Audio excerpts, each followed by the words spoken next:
you been playing football? All my life. Do you have any problem playing football with Israelis? No.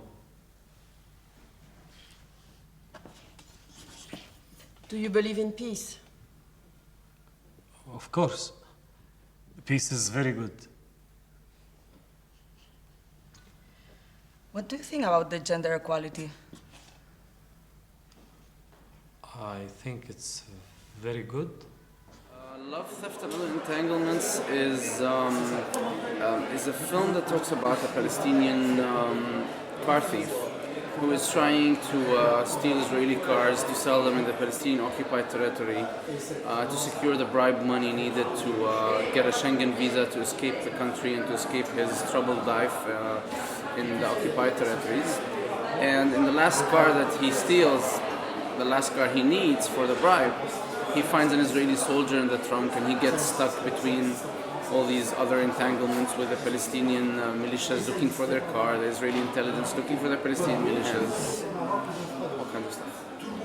When we were developing the story, we were aware that most Palestinian narratives, most Palestinian fiction films so far, have characters that are either a representation of the Palestinian hero or idol or national patriot, or the contrary of that, which is the victim, the refugee, the weak, the poor, etc.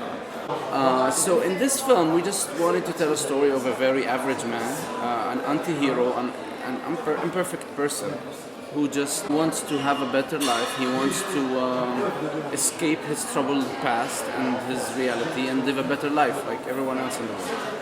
I grew up in Jerusalem. I grew up in occupied Jerusalem. I grew up surrounded by armies and militaries and conflicts. I grew up in a very tense and a very sad city, a beautiful city, but very sad and very depressing because of the reality of the occupation. I think I grew up angry because of this. I grew up very frustrated, and we were all trying to find a way to express ourselves. We were all trying to find a way to say something. I grew up at a period of time when graffiti was forbidden because it would take you to jail for political activism. I grew up in a time where putting the colors of the Palestinian flag, even if you aligned clothes next to each other in a certain way, you would go to jail. So this,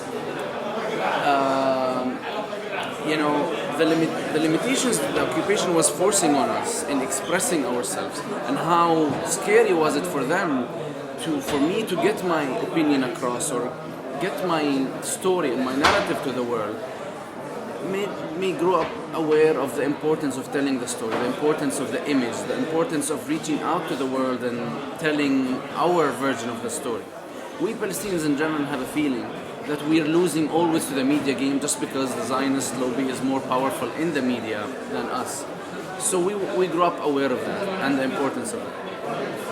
And that's how I started, filming. That's how I started documenting my family's oral history stories. The stories of my grandmother and how she was expelled from her house in 1948. The stories of my grandfather, butcher store, who became an Israeli bank, and all these stories.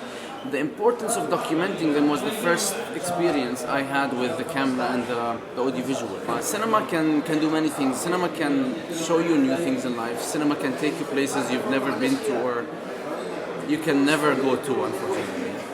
It can bring the world to you. It can change your opinion or your view or your feeling about things. Or at least make you question yourself in relation to the world or in relation to the others. لسه بتحبني؟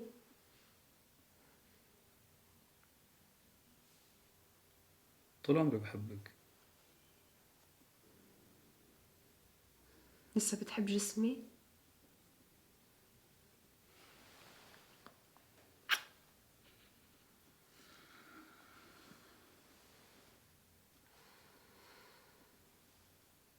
لا خلص.